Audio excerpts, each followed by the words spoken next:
There's nothing like snook hook sets at dawn or catching a tarpon in the moonlight.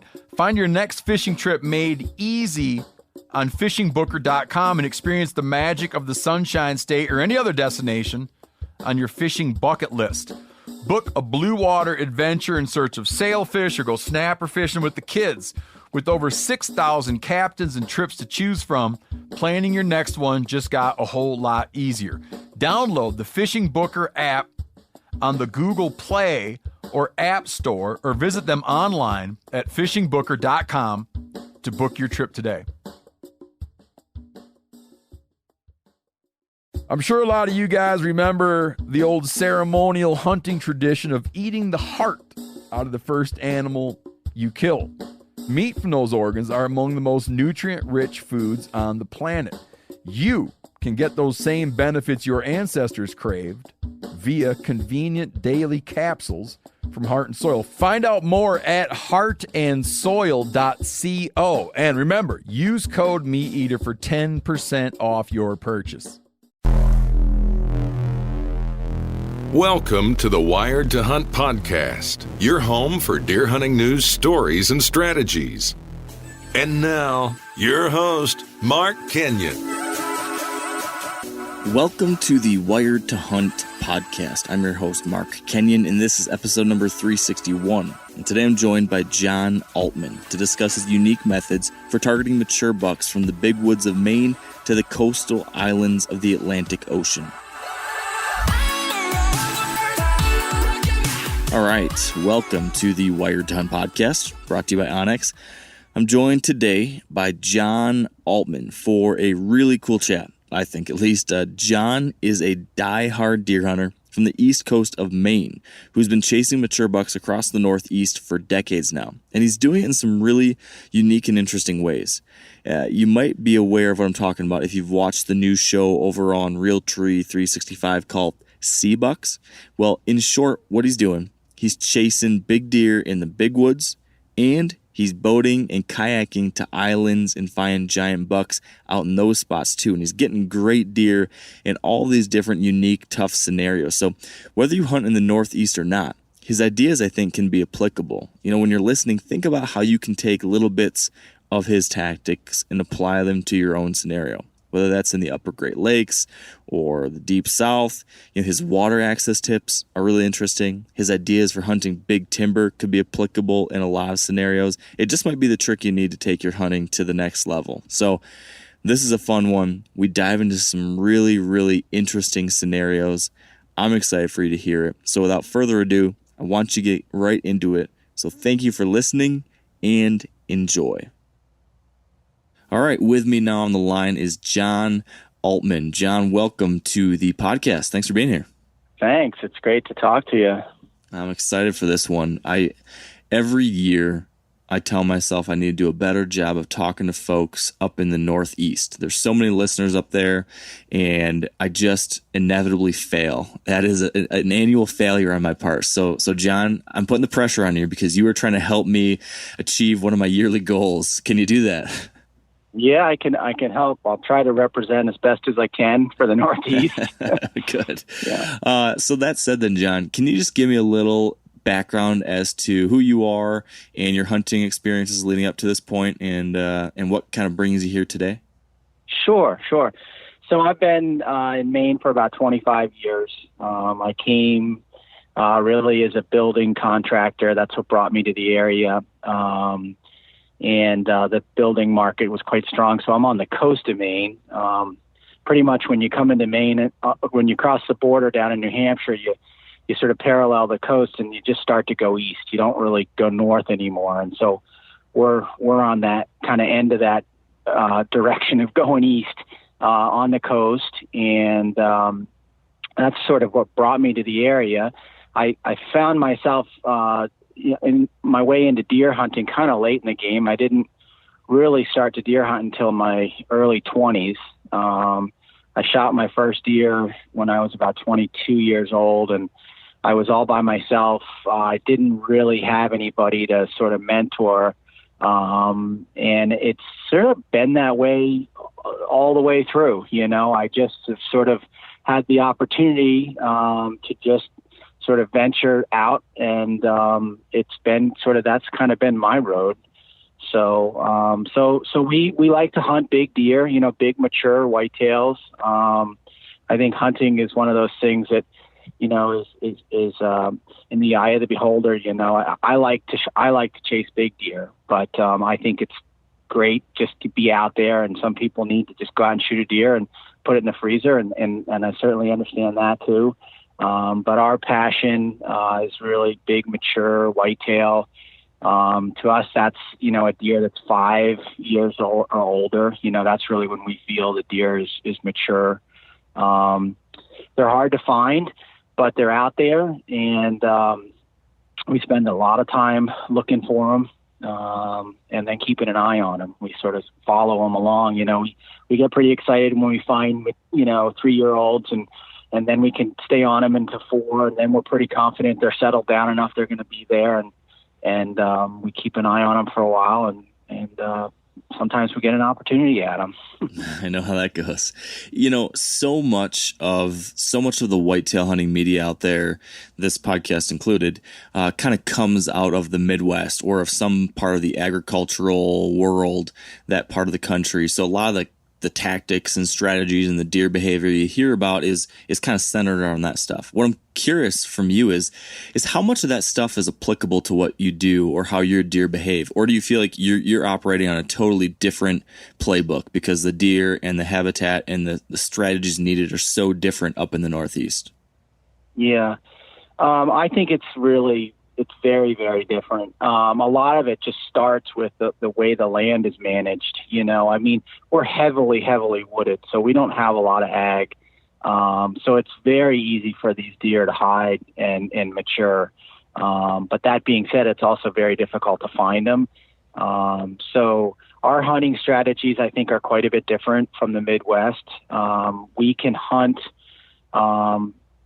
pretty much the law in Maine is that if it's not posted, you can hunt it. And so that's very different than most of the rest of the country where, you have leases and private land and stuff that you just can't access. So we can hunt in a lot of different places. And I think that is one of the reasons we've had such great success, because we can move around very easily. If one piece isn't working or we don't have a mature deer on that piece of ground at any given time, we can just move, and, we have a lot of ground that we cover. So, we have that working for us. But, I don't have a 75-acre bean field that I can glass, pre-season or even during the season and start to figure out patterns of mature deer and where they're coming out. That just doesn't exist. We've, 10-acre field's a pretty big field on the coast. We do have some ag, but it's a little more inland. And then when you go up north, there's quite a bit of blueberry ground up there, and potato fields, broccoli fields, things like that. But the deer don't behave the same here. They have an extremely wide variety of forage that they browse. They eat so many different things, and I'm sure they do in the Midwest too. But in Maine, it's just amazing how they can survive.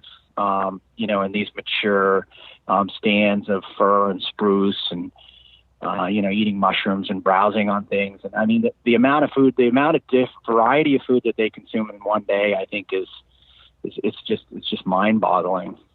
So. Yeah, it seems like, given that, there's so many different food sources, there's so much timber that deer could be bedded, I'd imagine, in so many different locations. It's got to be really hard just to find them, just to find where you need to start. How do you start that process for you guys? How do you find that beginning point where those deer are? Yeah, so we really, to hunt these big mature deer, we use cameras a lot. I wish I could sort of deny that, but I can't. We use these. Yeah, I'm kind of the old school, right? I really don't like the technology. I don't like it when that comes into play, especially when you harvest a big mature deer. But I don't really know how else to do it in the Northeast. If you're really looking for those mature whitetail, you can't just expect that you're just going to go out and sit in the woods and find one. you might. I kind of believe that everybody gets, a lucky buck in their hunting career, or they might get a lucky buck, one that they just happen to, sort of get on. I mean, that happened to me once, and I was bow hunting, and I was hunting in a new area, and I really didn't know what was in there. I just had seen really good sign, and I pushed up in there, and I shot a beautiful, mature whitetail, and that was my lucky buck. I didn't really know. I didn't even know he was there. But is that going to happen again? Probably not. I doubt it. So we find them. And then, we just collect, we continue to collect information. We take notes. We actually keep log books. Now with the pictures, it's really easy to organize, all of that information so that we can see, when particular deer are in certain areas at different times of the year. And I've made a lot of conclusions about deer and deer behavior based on all of that logged information, especially when you chase these deer for multiple years. We've had some deer, well, Bigfoot that we shot last season, we had been chasing that deer for 6 years. So we had a lot of intel on him. We had studied him for quite a while. So that's really the key to how we kind of zero in on where the deer are at a given time, and sort of the most valuable piece of information for us is where that deer lives, what is his home, where's his bedroom.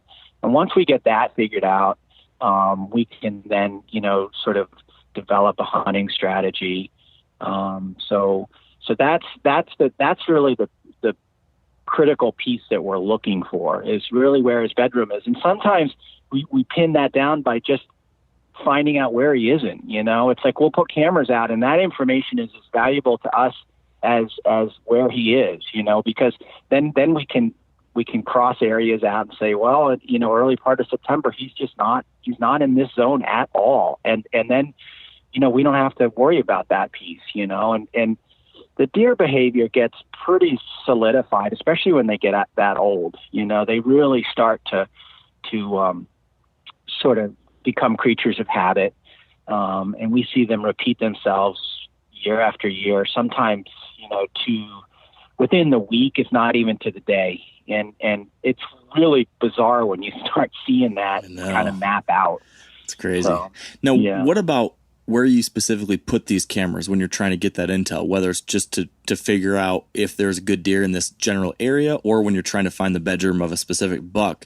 It seems so different than what I'm doing here in the Midwest, where I can, you set cameras on a scrape on a field edge, or there's an obvious pinch point between two fields. There's much more clear-cut sign and evidence of, okay, this is a good spot to put a camera. Or some states you can put out bait or a mineral or something.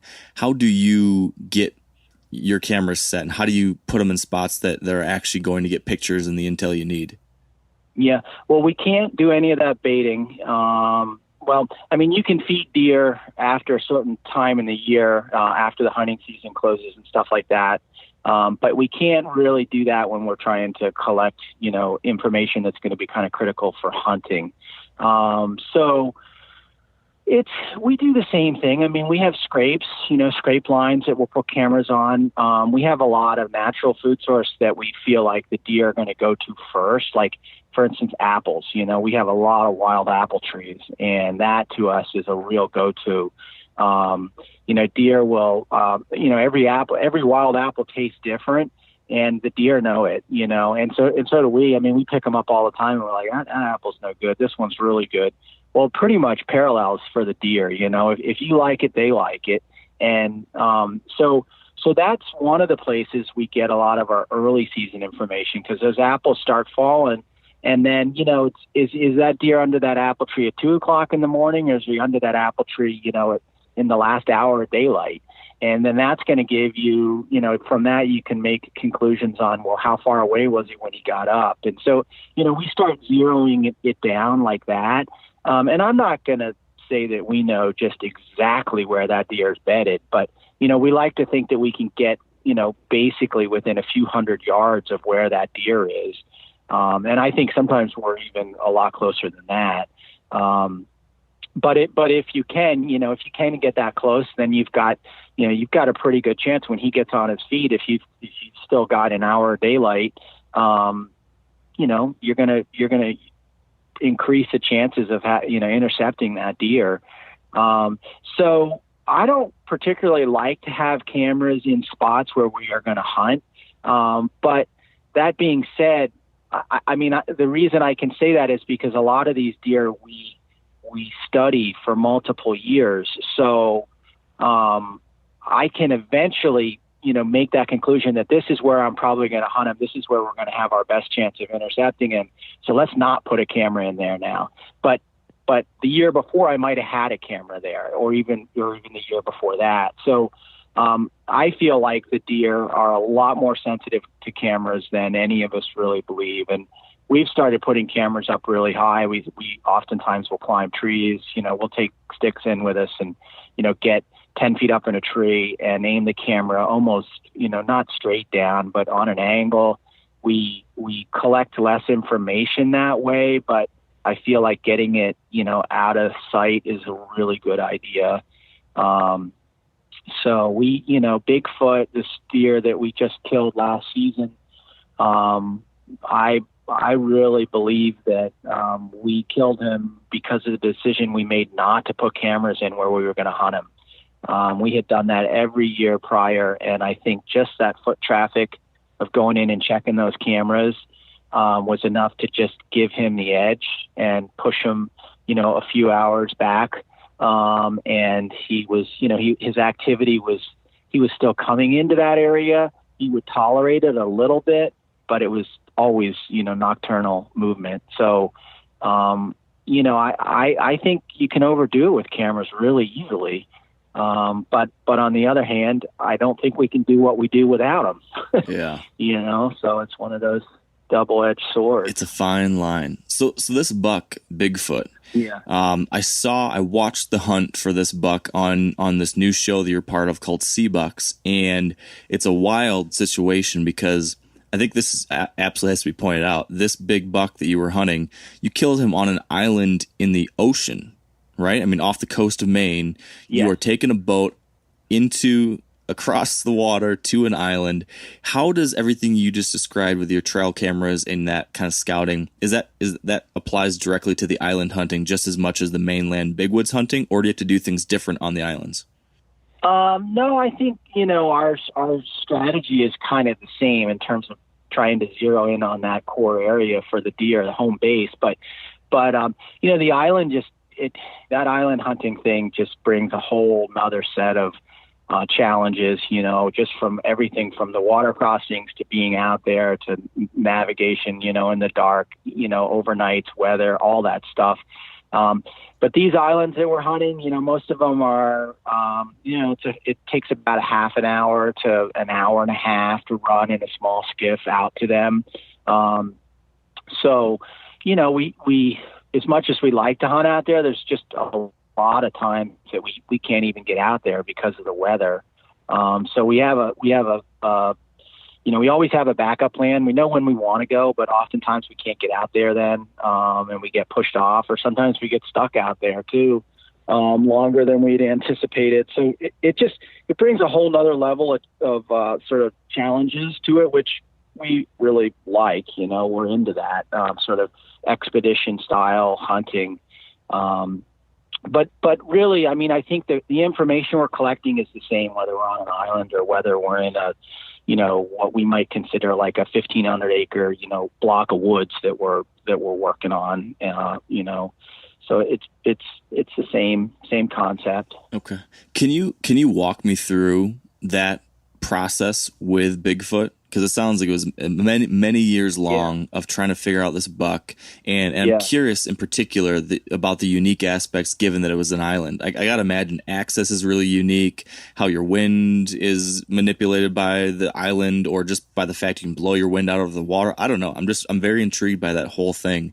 Could you walk us through from the beginning of how you found this island, that buck, everything? Yeah. Well, so we hunt a lot of different islands. We don't it's not just one. Maine has this very unique coastal island opportunity that starts in September. And I think it's been about 19 years now that they've had coastal island hunting. And it started because they needed the deer to be managed out on the islands. People weren't really going out to them, and the deer populations were such that they wanted more deer to be taken off the islands. So they gave us additional tags, which really as a hunter, particularly as a bow hunter, was a real bonus, because Maine is pretty much always been a one tag state. So you're given one tag. And, if you're an upcoming bow hunter and you need to get that experience, it's kind of hard, because you get, if you're lucky, you get to shoot one deer and you're done. And we all know how much sort of unfolds after you take that shot. I mean, that's sort of, half the hunt right there, if not more than half the hunt. And so this island opportunity was huge for us, and we started going out there year one, out to different islands. And we would harvest does. You could harvest multiple does. You could shoot a second buck, a second to your mainland tag. So it was a really great opportunity for us to develop, hunting skills. So that's kind of how we got into it.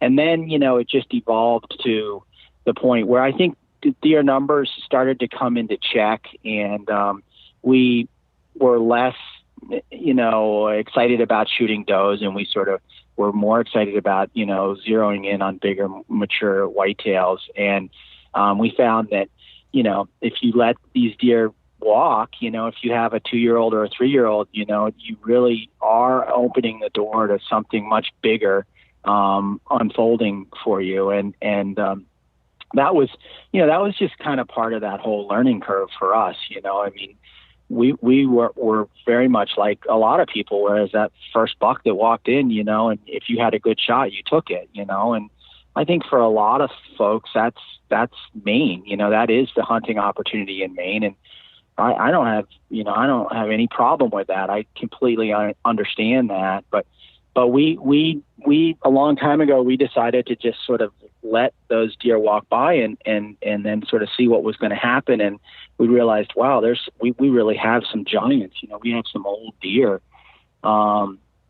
So that's where it all started. That's how this whole island thing started for us. And then, we've just taken it to the point where we have access to different islands. Again, some of the islands are privately owned. Some of them are owned by the state. Some of them have conservation easements. So there's sort of a different package of goods that come with every island. And so we spend a lot of time sort of analyzing that and trying to figure out, where we can and where we can't hunt, and if we can hunt, what we can and can't do. And so then we sort of take that to access in terms of how far away the island is, what's involved, what kind of piece of water we have to cross. We use these small 18-foot Lund Alaskan boats, which are quite seaworthy, but it doesn't take much to put yourself in a compromised position, So we are, we're constantly kind of dictated by seas, wind, direction, storms, things like that. With that in mind, having a lot of different opportunities, a lot of different islands that you can go to is really helpful, because you can kind of, based off the weather, you can adjust your plans. Some of them are further than others.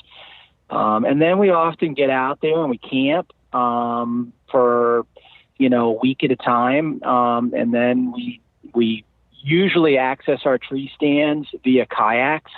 So when we're going out, we also have these sit-on-top kayaks in tow. And we found that those really have increased our chances, our odds in terms of getting close to deer, just because we don't have to use an aluminum boat, throw an anchor in. Even when you're being just as quiet as you possibly can, you're 100 yards offshore, throw that anchor in, or you came in with your outboard, it just sets the deer off. So 4 or 5 years ago, we started sort of camping in one spot, and then we'll paddle a mile or two. Sometimes we'll circumnavigate the island if we have to, paddle all the way around the other side, so that we can come in really quietly with these kayaks. We have a 12-foot tide here in Maine, so there's a lot of water moving in and out. It's a very rocky shoreline. So these kayaks are nice because you can come in at low tide and you can pick them right up and walk them up to the high tide line and tie them to a tree. That's nice. What's the brand of those? And you can actually, so we use Ocean Kayak. That's what we have been really, happy with. They make a lot of different sizes. And the other thing I really like about those boats is they're sealed hulls. So it's kind of like a big floating, barge, if you will. And it's just a peace of mind knowing that you have a couple of those in tow or even in your boat with you when you're in some compromised conditions, that, the water's pretty cold. You can't survive in the Maine water for very long, even in September. So knowing that you have something that's not sinkable, is a peace of mind, I bet. So then, we sort of take advantage of being on the island for that block of time, a week at a time. And we don't push it. The wind is really complicated, because, it gets affected by the rising and the setting of the sun. And then just what happens on the water, the direction of the swell. Sometimes we'll think the wind is perfect. We'll go to access our stand and we'll round a point on the island and we'll start to go into our stand, and it's exactly the opposite of what we thought it was, and that's just something that you have to deal with. That particular hunt on Bigfoot, we had to give up quite a bit for that hunt. That was a sit that we knew the chances were really good based on the information we'd collected on that deer over the years that he would still be right in that zone. But I remember walking in and feeling like we were giving up probably 50% of what we were trying to hunt.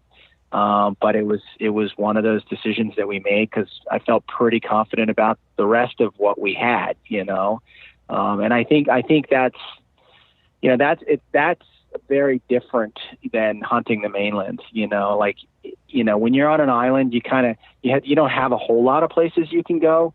So you definitely have to be flexible. You have to be willing to give up a little more in terms of wind direction and stuff like that. Can you describe this area? Like where was this area that you zeroed in on him? What was the kind of stuff he was living in? What did you learn over those previous years? Because didn't you have 3, 4, 5 years of history with pictures and stuff leading up to this particular hunt?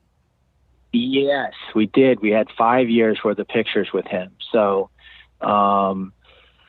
he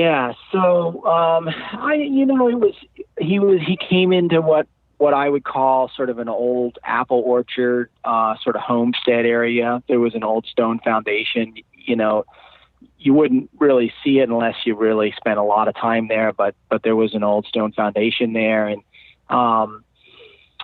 it was an edge, basically. He was not far from what we would consider to be an edge here in the Northeast. It was a sort of transition from mature pine spruce forest with some elevation that then broke out into sort of a fern area and then got into some growth that you would see kind of that might have grown up in an old field, which is very different than that pine spruce, stand.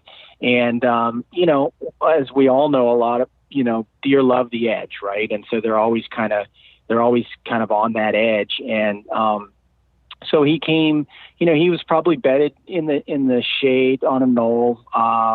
When we set up on him, I think he was probably 150 yards away from us at most. I think it was so early. It was like 4:30 in the afternoon.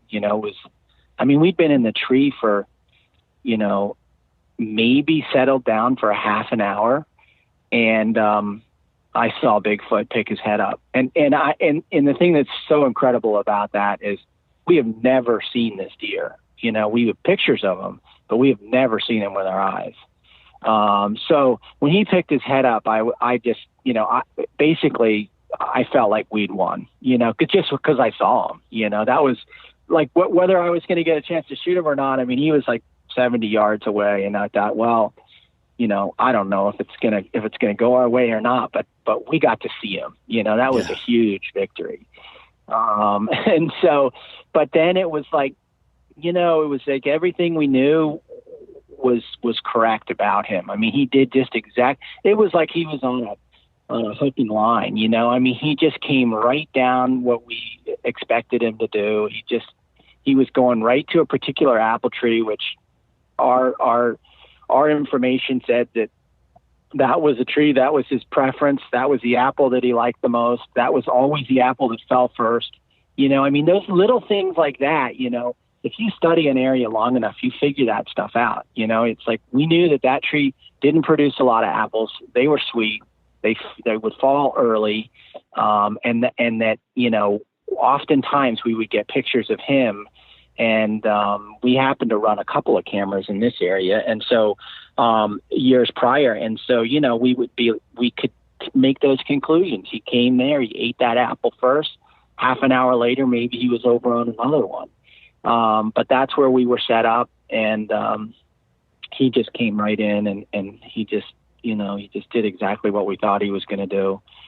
I was afraid to stop him. I mean, anybody that watches that footage can show, and there's probably have to wonder, well, why did he stop him? And I was afraid, you know, I was afraid to just introduce anything other than what was absolutely natural for him.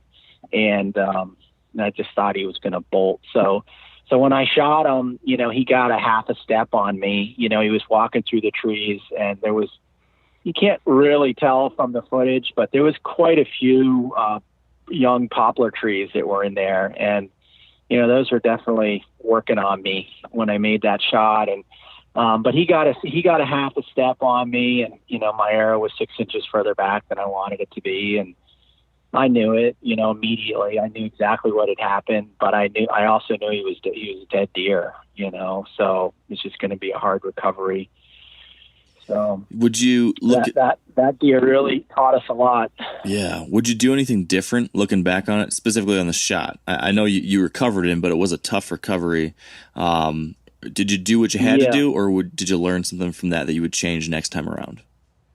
Well, I mean, I don't think I've ever been on a track that I haven't learned, you know, something or a lot of things. But no, I don't. You know, it was what it was. You know, in hindsight, could I have waited? You know, he was going to pick up an apple. I could have maybe waited for him to get to that apple and shot him, but I might have had a tree in the way too. You know, I mean, I usually make those decisions on instinct, and my instincts told me that it was time to shoot him. I knew Josh had the camera on him. I knew everything was good on that end. Josh and I have spent so much time in the woods, and I just knew he would have, you know, he was going to let me know if there was a problem. And so I knew Josh was good. I don't think it shows in the footage, but when the deer came in, I had a really good shot at him, but Josh didn't have the camera on him, you know, or he had the camera on him, but there was a tree in the way. And so he told me not to shoot. So I did have an opportunity prior to shoot him pretty much broadside. So, you know, I mean, that's hunting, you know, and you have to go with your instinct. That liver hit's always a hard one. I think really you have to know, you know, what to do about it. I think it's a deer that is very recoverable. It's just, you just need to know, you know, how to go about those steps. And I've seen liver shot deer, you know, survive for a long time. So we knew we had to get out, and I was surprised that he was still alive when we got to him, but it didn't, I've seen it happen before, you know. I don't think he had much life left in him. would he have gotten up? I think he would have gotten up and he would have ran if I hadn't shot him again. But I don't think he would have gotten far. I mean, it would have been a pretty easy track to follow.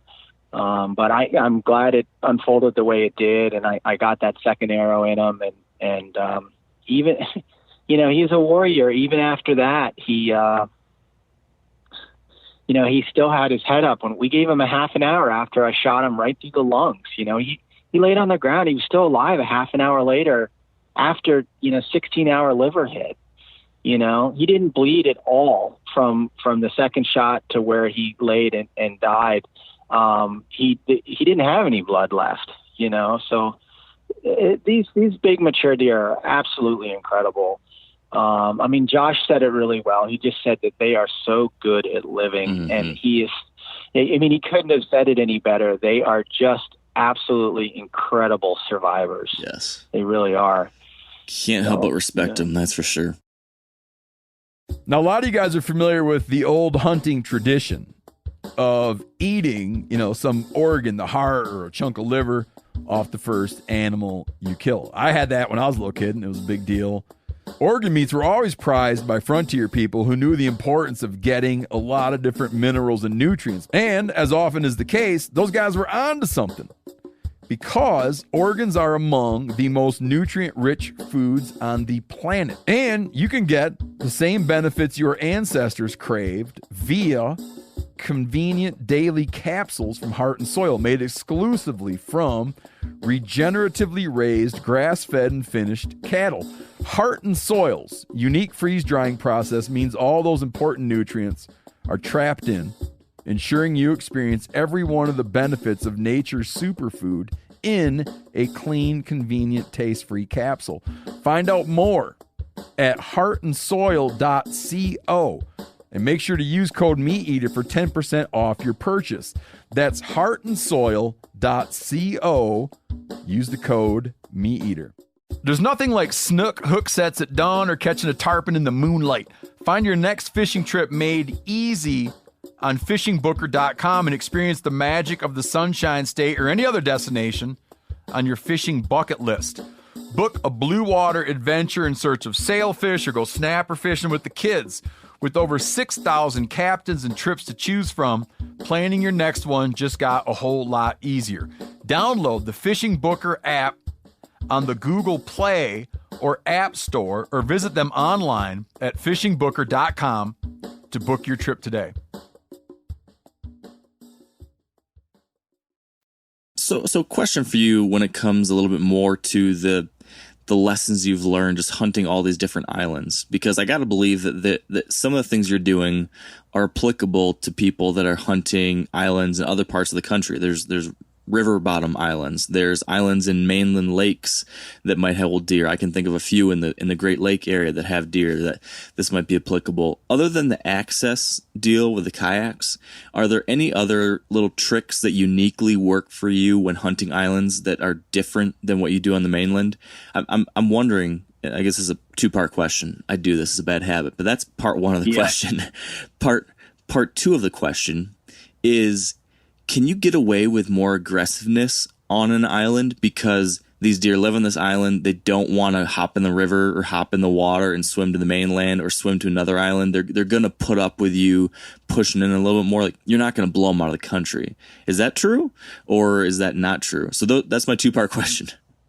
Yeah, well, let me get the second part of that first. Most of the islands that we hunt, the deer don't leave. That being said, deer have been spotted, often by lobstermen and things like that, swimming, from the mainland out to an island or often an island back to the mainland. But the characters that we have chased over the years have pretty much always been there. They don't leave. Most of these islands are a mile to, say, 5 miles offshore, so it's a pretty big commitment for them to leave. I think they could leave if there was enough hunting pressure. They might choose to. But what we have found is that they stay there. And our pressure, which is really not a lot, allows them to sort of stay, in their core. I don't think we often blow them out. So that is, I think, probably the second part to your question. The first part, there's just a lot of techniques to it in strategies with this whole boat access thing. I think there's a lot to gain from that, from the whole. It's a lot of extra steps. I feel it's really worth it because you're going to find yourself in a place that a lot of people just aren't going to go to. And that being the case, if you're hunting big, mature deer, that's what we consider to be like percentage points. Will and I, my son William, we have this sort of joke where we do some really crazy stuff, to hunt these whitetail. And oftentimes we'll do something and we'll look at each other and we're like, this is nuts, like, can you believe we're doing this? And then one of us will say something like, well, it's maybe 2 points or maybe it's a half a point, and it's like, we sort of stack up all these little moves and into these percentage points. And, obviously the big piece of it, I believe there's luck involved, right? And that's one chunk. But then there's all of this gained, percentage that you can do by your actions. And so we do as much as we can. I mean, if we can think of it, we do it, to sort of stack the odds in our favor. And then, there's really the deer, and at the end of it all, it's like, he gets up and walks to us, right? So it's like whether that's going to happen or not, I guess that kind of goes back into the bucket of luck, but that's what happens at the end. We're there, we've put ourselves there, we've studied an area, we get set up, we're very portable, mobile, rarely do we have stands that are just like the stand, we move around a lot. We have really small, lightweight stuff. We usually use, climbing sticks, portable climbing sticks. We rarely leave anything behind in these areas because for one, we don't want other people to know really where we're hunting, and we just want to respect, the right to be there. And so generally we walk in and walk out with our stuff. So, that's kind of our approach. I really do believe there's a lot to be gained, though, if you want to put the time in for water access. So, are there any tricks you've learned over the years when it comes to water access, whether it be, how you organize your kayak, or I don't know, are there anything specifically when it comes to boating or kayaking into a hunting location to make it either quieter or more efficient, more effective, or safer, anything like that? Yeah. Well, I mean, one thing I will say is you do sort of have to have a plan A and a plan B, and you have to be flexible because the water, just poses, a lot of risk. And so rarely are we ever in a situation where we don't have gear. Even if we're checking cameras, we have a water bag that's got a sleeping bag and stuff like that in it. And, be prepared to not be able to sort of, execute plan A and know that maybe it's going to be plan B. I mean, we've been stuck out on islands for 3 or 4 days longer than we wanted to be, just because of weather. So, I think that, the safety, I think, is one that I would say you really, really have to have that organized. Navigation's really important. We have a lot of fog in Maine. There are times when, it's like we call a pea soup, you just can't even see anything in front of you. And, without, like, we use Onyx religiously. I mean, that app is absolutely incredible for us. And there are times when we're in a kayak and you can't see the shore, and you're like, well, or you can't see your point of access. Like we have to paddle for 20 minutes, say, down the coast line and, hit our trail to go into a stand, and you can't see anything, and the Onyx brings us, it's absolutely incredible. It brings us right to our spot. A lot of these islands, we don't have a trail network. So, a lot of times we're just walking through timber to find our spot. That we've marked, earlier or the year before or something like that. But being flexible, I think, is really important for the whole island or boat approach. Having a seaworthy boat, having a secondary sort of means of safety, whether it's a rubber boat in tow or whether it's a kayak like these sit-on-tops that we've been using, is absolutely critical. I know when we first started doing this, we didn't have any of that stuff figured out. We used to get out there and pull our boat up above the high tide line. And then we, when it was time to go, we'd have to wait, for the tide to be high to push it back in and all that, Now we anchor our boat offshore, and we've learned to trust our anchors, which is not always easy to do. So, man, yeah, it seems like a fascinating way to hunt.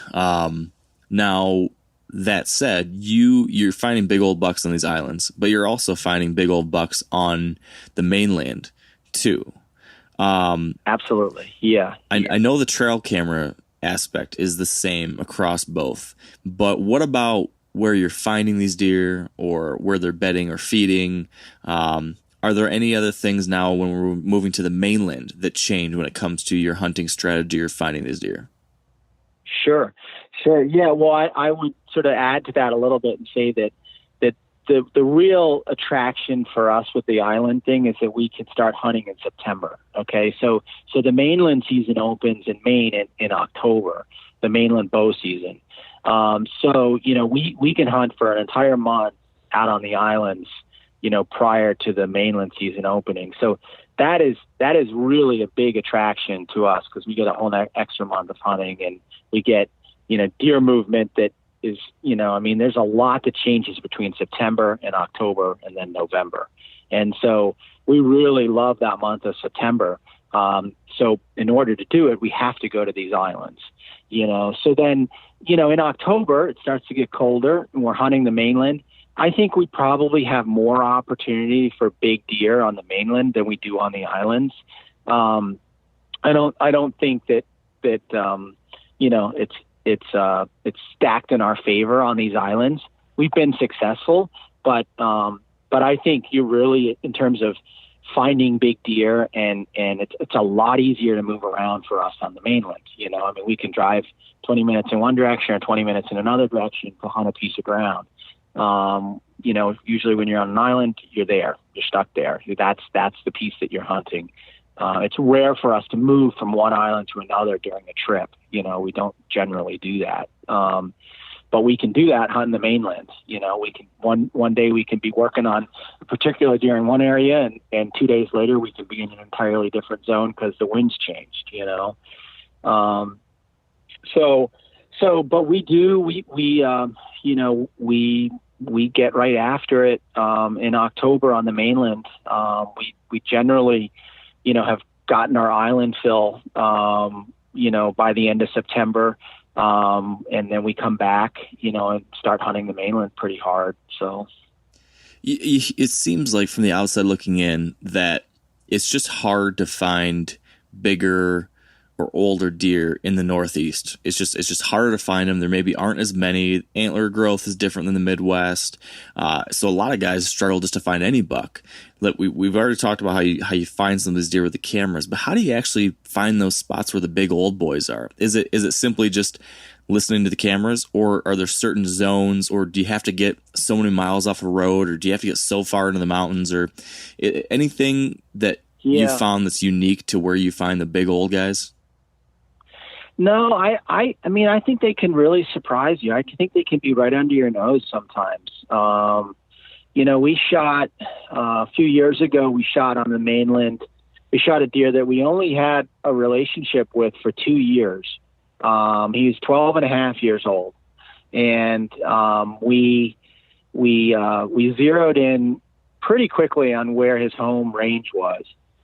We didn't shoot him the first year, obviously. The second year, we ended up shooting him at the end of it was Thanksgiving Day, so it was pretty much the end of the rut. And he had come back. He had left for a while during the rut, I don't like hunting the rut. In Maine or in the Northeast in general. I really don't, because we can't see very much. A lot of times we're hunting in these stands. Our effective range, is maybe 50 yards. A lot of times, most of what we hunt is a bow seat. Even with our guns. So we just can't see very far. So you get rutting activity going on, and you're not seeing it. It's happening. It happens like it, happens in the Midwest. And I love to hunt in Illinois because I love to see all that stuff. In Maine, we just kind of have to imagine that it's happening. We know it's happening. Yeah. We just can't see it. So but that deer that I'm talking about, we called him the Ranger, and we didn't have a lot of experience with him. He wasn't deep in the woods. I mean, he was, from our parking spot, he was 35-minute walk into the woods. That's to us, that's not very far, and he was basically, he had developed that home range because of hunting pressure. That's really what pushed him into that zone. Just a place that people didn't easily get up into. It was kind of overlooked. And, we figured that out about him. I mean, I think, you start to read the land, when you study it, and, that was pretty obvious to us. And, I really wanted to shoot that deer with my bow. I hunted him the first 2 weeks during the gun season. I continued to hunt him with my bow, and I knew I was making it harder on myself, but I really wanted to get him with my bow. And then it got really cold, and I started to get tired, and I started taking my gun, and I ended up shooting that deer at 18 yards with my rifle from my stand. So, and he was 12 and a half years old. He was, big old Maine whitetail. Is like just the biggest, blockiest head you could imagine. Just a tank, absolute tank. I think he dressed, it was like 212 or something like that, but he'd been run out. He was a tired old man when I caught up with him. He had his head hanging low. Yeah. Can you describe that tree setup? Because you killed that buck there, and then your buddy, I think Josh, he killed one in this recent season of sea bucks from that same tree, I heard.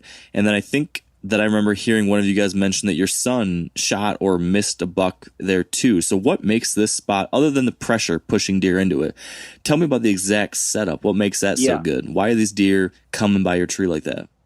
Yep, that's a great question. It's a knoll. It's kind of a go-between kind of spot. There's not a lot of food there, but we have some food. We have some oak trees. Like there's an oak stand not far from there. It's a pinch to us, but it's not a pinch that you would identify, like that you would walk in and say, "Oh, look, the deer are going to be pushed down in here," because it's not an obvious pinch, but it's hard for me to describe that. But we have those obvious pinches, and we found that the deer really don't like them. They just don't want to go through them. And over the years, we've stayed away from those kind of spots.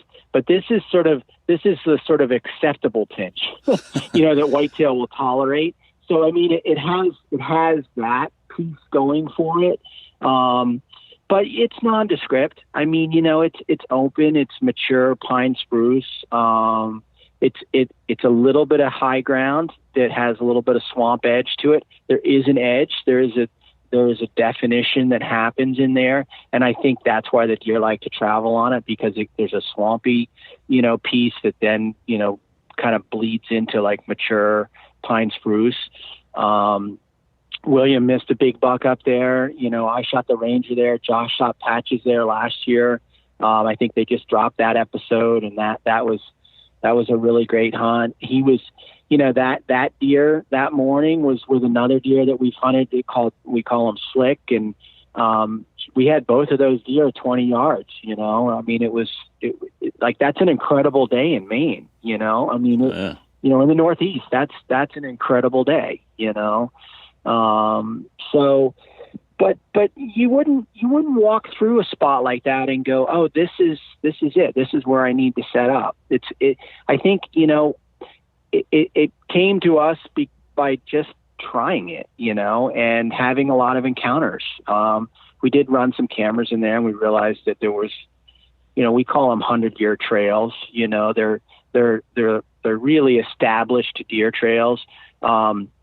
But that being said, the deer aren't just hammering them every day, but they're trails that represent to us a connection between kind of like one zone and another zone. And this is kind of in the middle, you know, in between those two things. So we get deer that are moving through. They're not going to stay there for very long. So that's a really incredible spot. And hunting pressure is what pushes those deer up into that zone, you know. So that's where, you know, that's where things change. You know, things change so much throughout the season because, you know, those deer aren't really there early. You know, they start to get up in there once people are climbing around in trees, you know, and walking in and out and driving four-wheelers around and making a lot of noise. You know, that's what pushes them up in there. So, what are some of you mentioned that this is kind of an acceptable pinch, and it's not obvious, but it pushes deer through there a little bit. It seems like that's one of the big things that folks need to look for in big woods scenarios is you're not going to see the obvious, but there's these little terrain features or habitat edges inside the big woods that can kind of pinch or influence deer movement. Are there any other examples of that you've seen over the years that you could describe for us, just to kind of paint the picture of other things that guys or girls should be looking for like that? Yeah. Well, you know, I think when you're looking at the land, you know, everybody has a different amount of ground that they can hunt. You know, I mean, we're talking about, you know, hundreds of acres. Okay. So, you know, that's where we start to zero in. You know, a lot of our habitat in Maine is kind of all of the same. You know, it doesn't change a lot. We have this, you know, mature pine spruce forest, and, you know, it's rare to then transition into hardwoods. But if you can find where you have a whole lot of something that's the same, and then you can zero in on where it changes, that's really what you want to look for, because that's what the deer, you know, there's less of that, right? So that's going to be attractive to the deer for a number of reasons, you know, just because of daylight, you know, because of sunlight, because of different food source, because of the change, you know, that's happening when you transition from one to the other. That's really the key. And so we look for that. We can say, oh, this is a 200-acre block of pine, you know, mature pine spruce. It's all dead, rotten, and blowing over. Well, I mean, that's great deer habitat, but they need more than that. So then we start saying, okay, well, where does it change? What are the, you know, is there a field? Is there a meadow out here? Is there a swamp? You know, and then we start studying those areas, you know, where it changes. But the big mature, you know, pine spruce forest, it's all blowing down, is great bedding for deer. I mean, they love that stuff. You can't get anywhere near them, you know, because you're climbing over, you know, trees, and you're just making too much noise. You know, they're gone way before you ever get there. So I think, you know, and that's hard because, you know, some people have a 50-acre block of woods that they can hunt, and maybe it's all the same. Maybe there is no difference, you know, in what they have. But trying to find just subtle differences, subtle changes, I think is going to be really helpful for people to do, because the deer, you know, it's their home. You know, I mean, they know where that is, and that's where they're going to be. Yeah. So, do you have a favorite example of something like that, other than the ranger stand? We just talked about that one, but is there another favorite example of a big woods tree setup that you have hunted in the past, or that you hunted once but you realize, oh, this is perfect? Anything ideal that kind of illustrates those things you just discussed that comes to mind? Well, I will say there's spots that just are attractive and like visually attractive where you want to hunt. and I still get like steered by those, driven to those, but often they're not, the best, spot to have an encounter. It's like, they're great. They're like, on the edge of on a stream or on a big meadow where you can see way out into the meadow. And you look at that and you go, this would be a great place to sit. And it is a great place to sit, but it's probably not going to be the best place to have, multiple encounters with big deer. So, but I don't think I could really, I don't know that I could draw a picture of that. I mean, sign, we just get really excited when we see a lot of sign, and then everything starts happening based on that, Our food sources change a lot over the years here. It's not like we have crops that the deer are, maybe there's a rotation between corn and beans and wheat, but we don't have that, right? So we have pretty much, acorns, apples, and then we have all the browse that's in the woods. But then, we go from there, we go to fields. We do have fields. We have, we do use some food plots. There's certain times of the year where that can be, certain times of the season that can be really beneficial.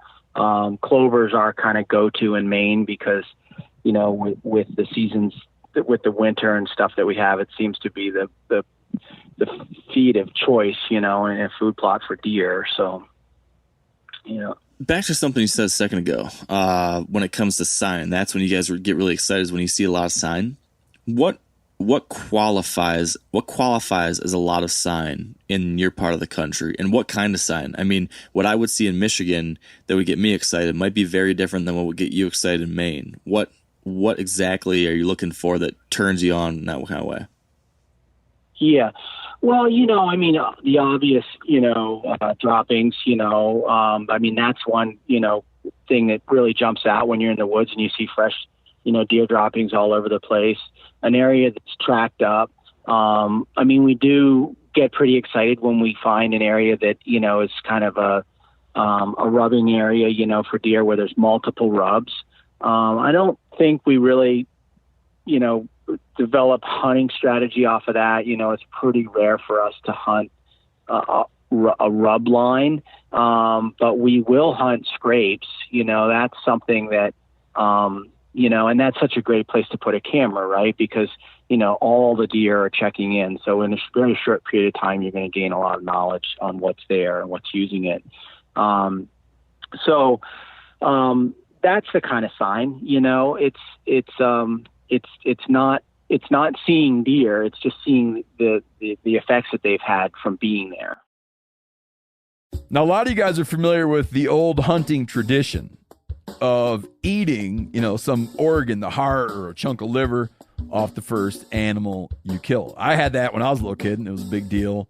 Organ meats were always prized by frontier people who knew the importance of getting a lot of different minerals and nutrients. And as often is the case, those guys were onto something, because organs are among the most nutrient-rich foods on the planet. And you can get the same benefits your ancestors craved via convenient daily capsules from Heart and Soil, made exclusively from regeneratively raised, grass-fed, and finished cattle.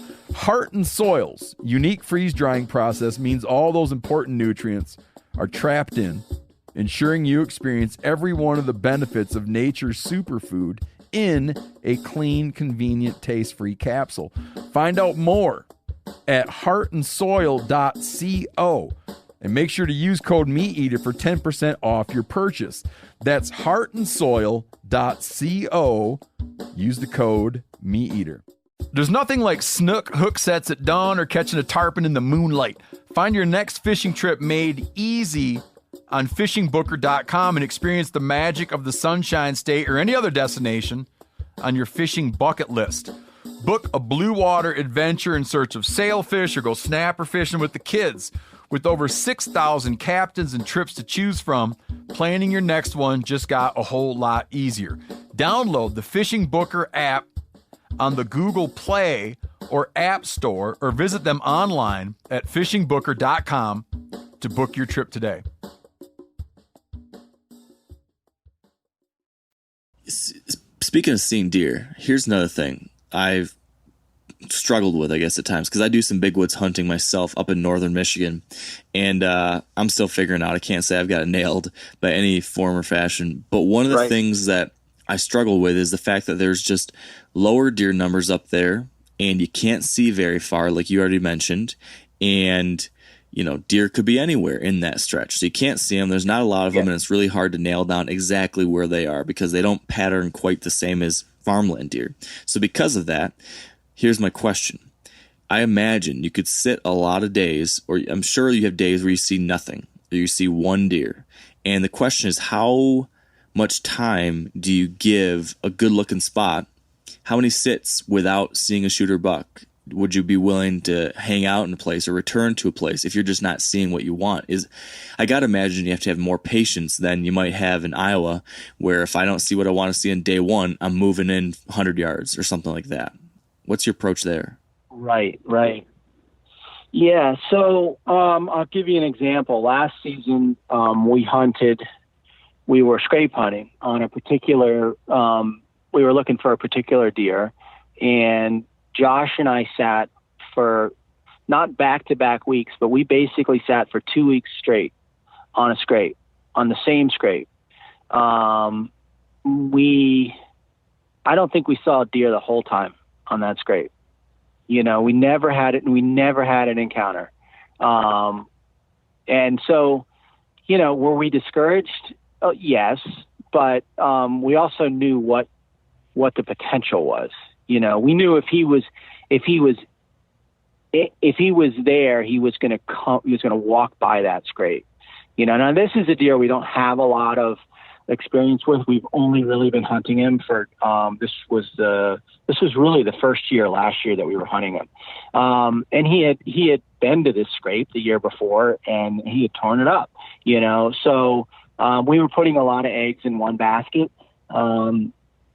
I think that's scrape hunting. I think it's worth your time, but I don't know. I think everybody has a different tolerance for how much they're going to put up with. It's pretty hard to sit for 2 weeks at 5 hours at a time. Maybe you come out and have a little break, and then go back in. But from sun up to sundown on a scrape for 2 weeks, I think that's borderline crazy, but but we knew what the potential was, So I don't know. William shoots a big deer at the end of the season. It's going to be one of the last episodes. He shoots it in Maine. He'd come back from Alaska. He did 65 days in Alaska with Donnie Vincent. William is Donnie's director of photography. And he started with Donnie, 10 years ago. If it's on film, pretty much William filmed it for Donnie. And he came back at the end of the season last year. He was back for like the last maybe week and a half of gun season, and jumped off of a plane, grabbed his gun the next morning, and was in the woods. And we were trying to keep up with him, Josh and myself filming, and that was a deer that we had hunted for a number of years. We'd never seen. I think we had 4 years of observation on him, and we'd been looking for him for 4 years. I don't know. I lost my thought, Mark. Well, you're talking about where were you going? Yeah, you were talking about this example of Will getting after this buck in the late season, and how it may be related to the question of how long, how much time in a spot. Okay, yeah. I'll back up. And so William jumps off the plane and goes after this deer that we had never gotten eyes on. We knew a lot about him. We'd hunted him for 4 years, and we were sitting. I was hunting with him that morning, and I wasn't with William. Josh was filming William. I was by myself, and I had texted William. I texted William, and I said, William, it's feeling really impossible. I'm wearing out. It's really feeling impossible. Well, 10 minutes later, I sent him a text and I said, William, I just saw a giant out in the heat. I said, I didn't have a good shot. I didn't take it, but he's out there. And William texted me and Josh, they were literally out of the tree within like 10 minutes. They were on the ground and they embarked in like a 2-hour, hike in around the backside of this heat to get into position. And they killed that deer that afternoon. I saw him at 10 o'clock in the morning, and they got into position and they got on him, and they end up killing this deer. He's an absolute giant, that we've been after for a long time. So I know, I think you have to move. Sometimes you have to move, but it's instinct. I mean, it's like somebody's knocking on your shoulder and saying, hey, you got to get out of this tree and go somewhere else. And sometimes you do, so, but I don't know. I think we hang on longer than we generally want to, but it sometimes pays off. Would you say that, well, let me take a step back. What you're describing seems very different than what a lot of people do elsewhere, where there's higher deer numbers and you're seeing a lot more deer. Oftentimes they'll hunt a stand once, and if they don't kill them the first day or the second time they hunt it, they're like, it's not going to happen here because the deer react to that pressure so quickly. Are you able to get away with longer sits or more sits in the same place simply because there's lower deer numbers, and oftentimes probably these deer are ranging further, so that deer you're after, he might not even be within a mile or two for your first 3 hunts, but on the 4th day, that's the one day he comes through and he has no idea you've been there, and now you get to crack at him. Is that kind of the thought process behind why that can work for you guys? Well, I think, again, this has a lot to do with, which month you're hunting in, but certainly later in the season, that's, I think, very much the case, that you could hunt a week straight and you might not have an encounter with that animal, but it's probably because he wasn't there, as long as you're covering all your bases with wind and all that stuff. So, I think if we feel like we're over pressuring a spot, it makes good sense to leave it alone and get out of there. If you've really pushed it, if the wind has switched direction or if you've gotten busted. I mean, we all know what that's like to have, deer blowing at you. And, if we have deer blowing at us, we pretty much write that spot off for a while, because, it's blown out. So, I think the Northeast probably does offer a little more sort of tolerance with the deer. They will probably put up with us a little bit more, but, I'm not really well equipped to answer that because I don't have a lot of Midwest, sort of hunting experience. I do hunt some in the Midwest. Usually it's during the rut, and, a lot of the deer that I've shot in like Illinois and stuff, are probably from another farm or 3 farms away, because they're just running. And so I don't. Yeah. Speaking of the difference between like a Midwest hunting tactic and those in the Northeast, what about some of those more aggressive, bring the deer to you type tactics? In a spot like the big woods of Maine where you can't see very far, it could be very tempting to call and rattle a lot because you want to bring something into range that maybe is out there, but you have no idea. Is that something that works for you guys? Is that taboo? What's your take on that? Yeah, so I haven't had a lot of success with that. But I do rattle some, early in the season. And I always carry a grunt tube. And I, but generally when I'm using either one of those things, I feel like I'm working against myself.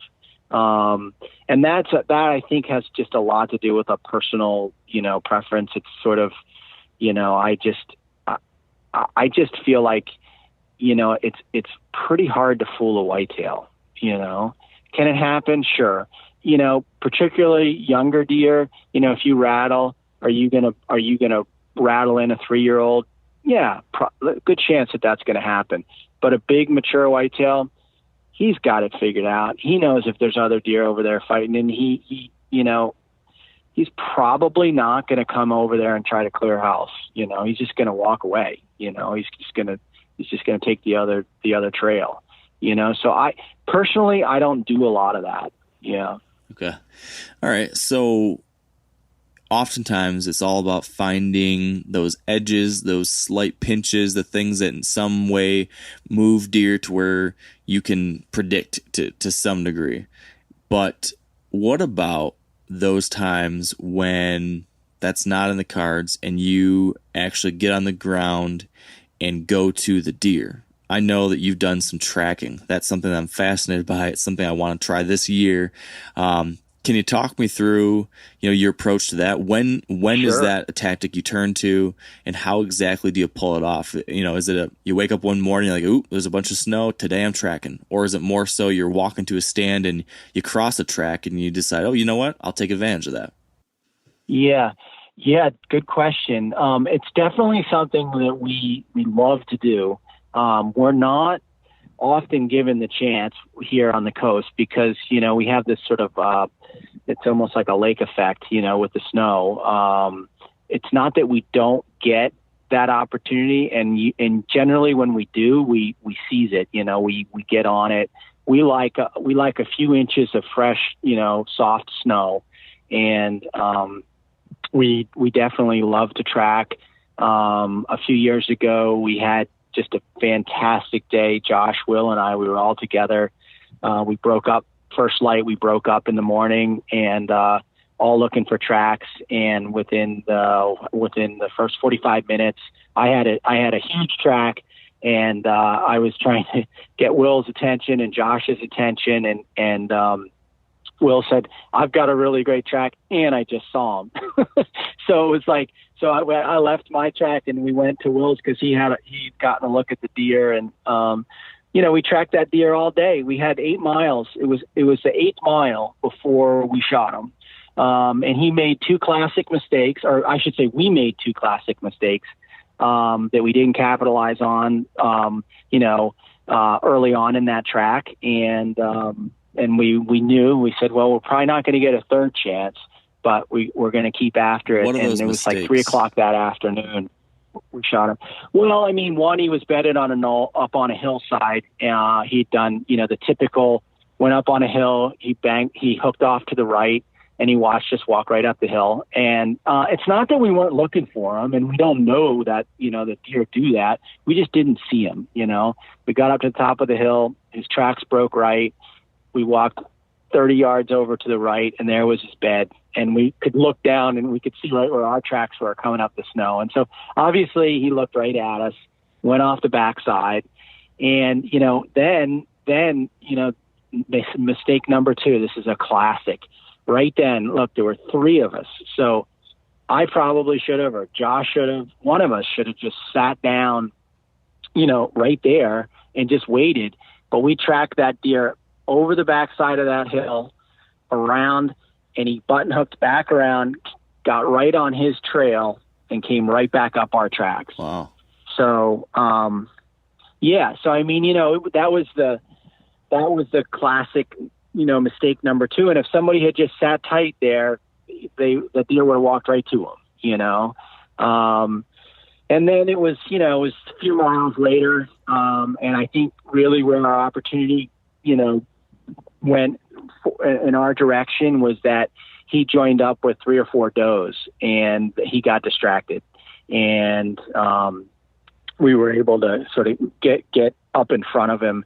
And William was tracking. William had tracked that deer the whole time, and I was up ahead. I knew the terrain a little bit, and I got up ahead, and that deer came up through with those does, and I was able to shoot him.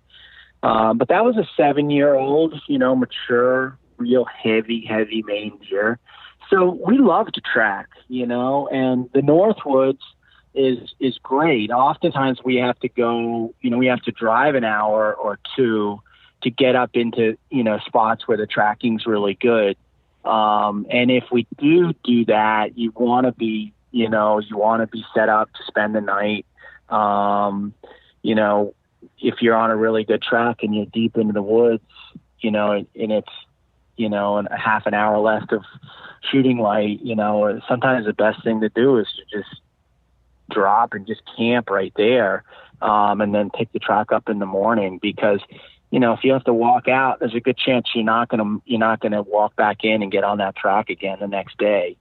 But you can be assured that if you track them all day, you're close. You're closing the distance, and so that's something that we love to do. We just don't get the opportunity as much. It's also really hard to film. Yeah, for whatever reason, it's just really complicated. You'll see Brett, one of our teammates with Seabucks, he shoots a giant in New Hampshire, and he tracked them.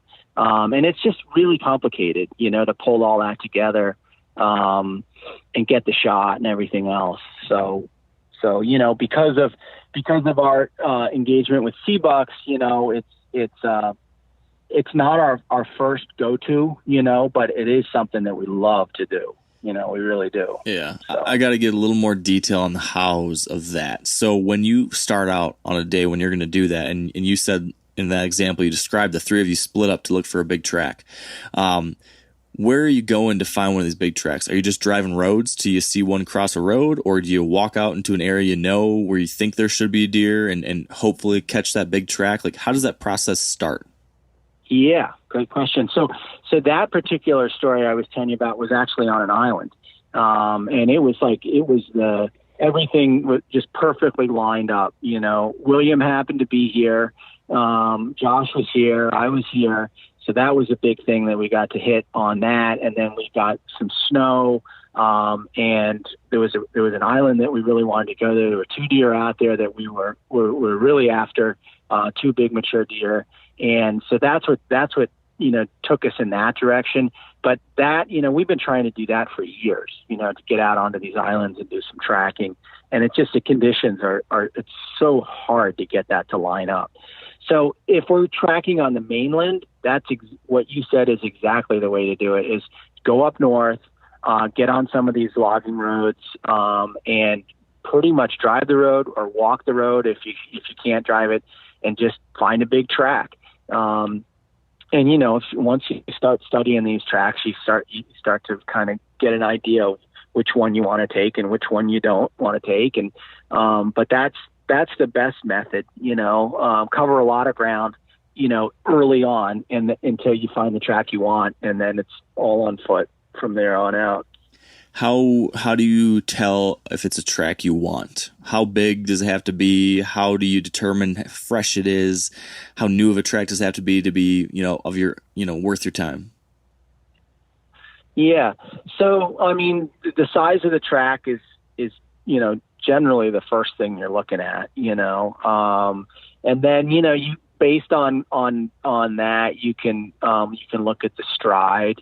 You can try to make assessments based on how much snow there is. If there's not a lot of snow, if he's dragging his feet, if he's tired, those are all things that play into it. And then, a lot of it has to do with where he's going, where you think he's going, and how huntable he is, based on the terrain that he's going into. So, I think that, is really a big part of it is, do you know the terrain, and is it, huntable, and then, you have to basically accept the fact that you don't know who this deer is. You most likely don't have any kind of relationship with him. So, could he be a 3-year-old? Yeah.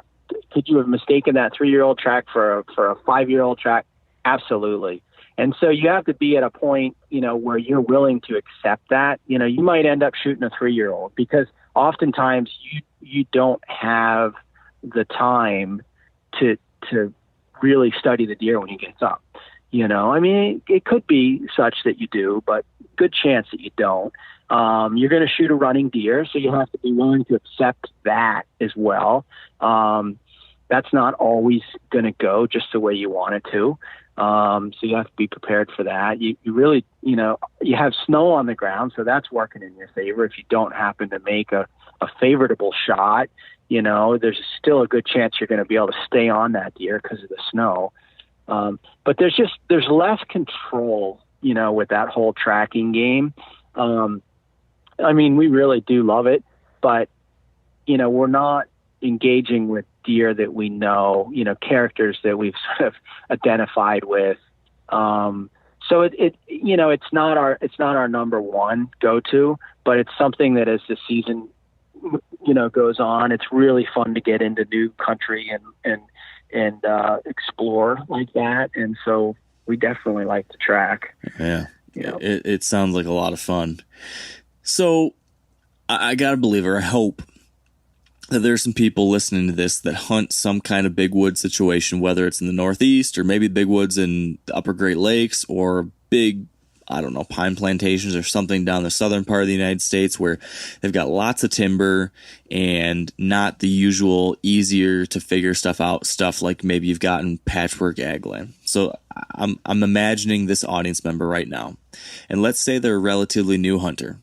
So they're loving it, but they just have not figured out this big woods kind of scenario, which most of what we've talked about today revolves around something like that, whether it's on an island or the mainland. And this person, this audience member, I'm going to sit him or her down in front of you right now, John. You're looking this person in the face, and you have an opportunity to leave them with 3 things. You can call them 3 lessons or 3 rules or the 3 commandments, the 3 commandments of John Altman's big woods hunting philosophy. These are the only things that you want this person to walk away from today. What would be those 3 most important takeaways? Okay. So I think, if they want to hunt big, mature whitetail, they're going to have a lot of patience. They're going to have a lot of family support. I mean, that's one thing that, we're all really fortunate. Like, it's a huge commitment. And, we've built our lives around, hunting these big mature deer. And, we're hunting them, we're collecting information on them, we're getting ready for these hunts. It's a 365, commitment. It really is. Where it's 24/7. And, that makes it into our homes. Everybody has to, sort of be behind it and support it, or else you're just putting up with resistance. And so, I can't say enough about how important it is to be kind of united on this front if you want to hunt big, mature whitetail. So I think that would be number one, is to have that support. My wife puts up with so much, because of my passion for chasing these big deer around. And so that is a really, really important one. And I think, with that comes just patience. It just, don't think that you need to, that you're going to be successful right away. I feel like these big deer, they take a huge commitment. You have to build sort of a relationship with them. You have to start to identify them as characters and how they respond to pressure, to weather conditions.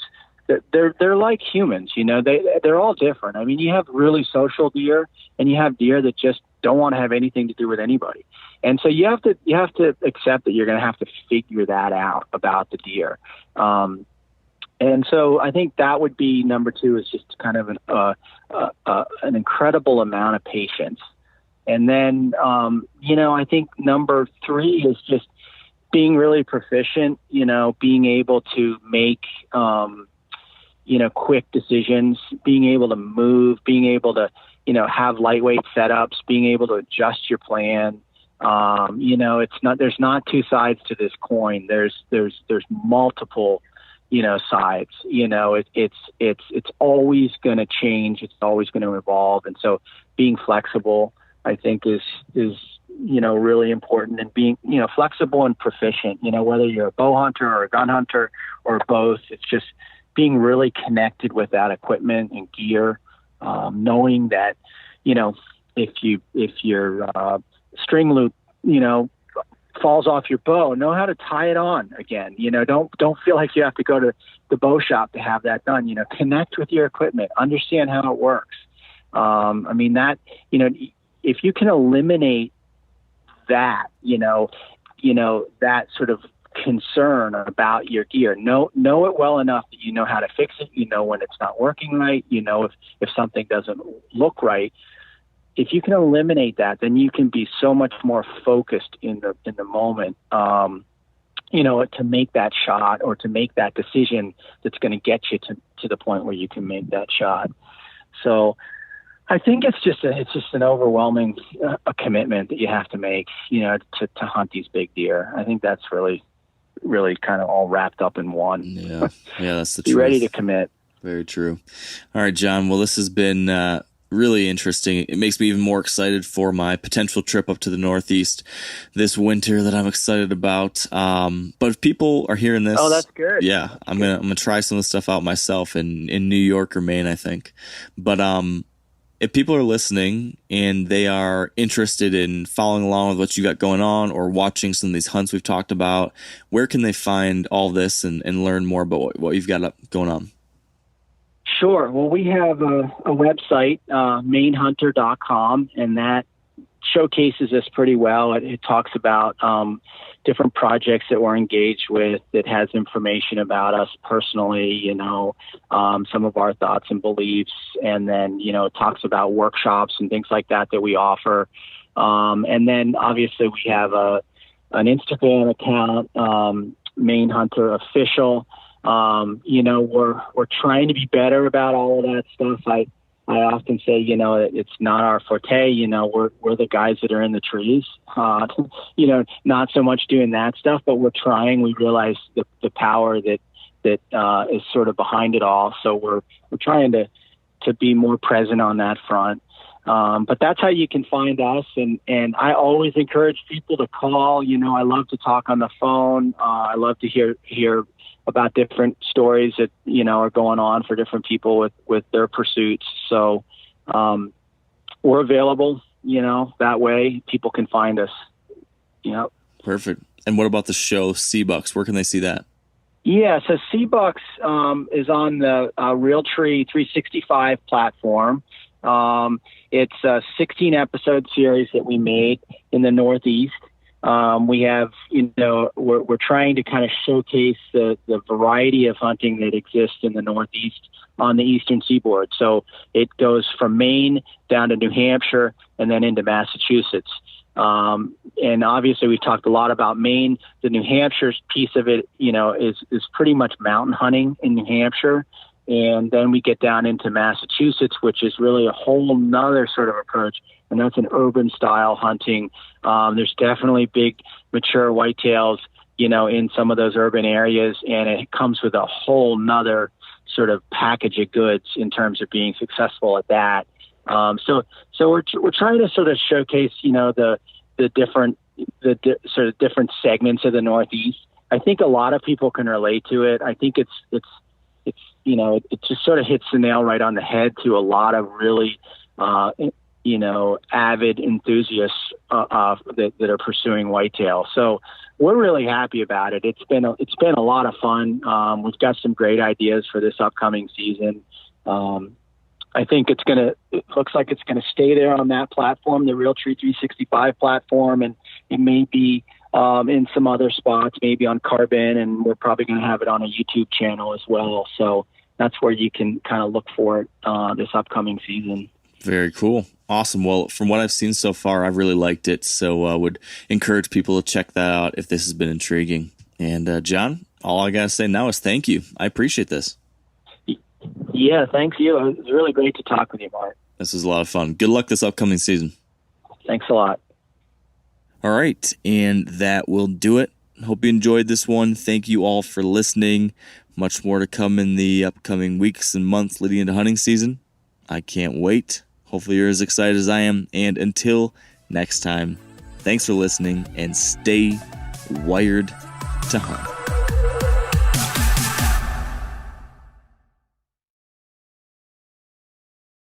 I'm sure a lot of you guys remember the old ceremonial hunting tradition of eating the heart out of the first animal you kill. Meat from those organs are among the most nutrient-rich foods on the planet.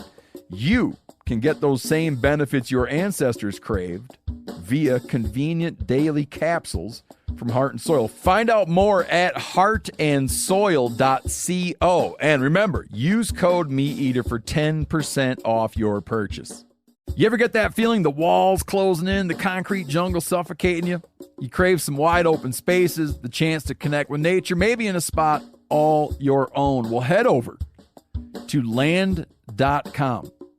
They've got ranches, forests, mountains, streams, you name it. Search by acreage. You can search by location. You can search by the kind of hunting and fishing you're dreaming of. Land.com. It is where the adventure begins.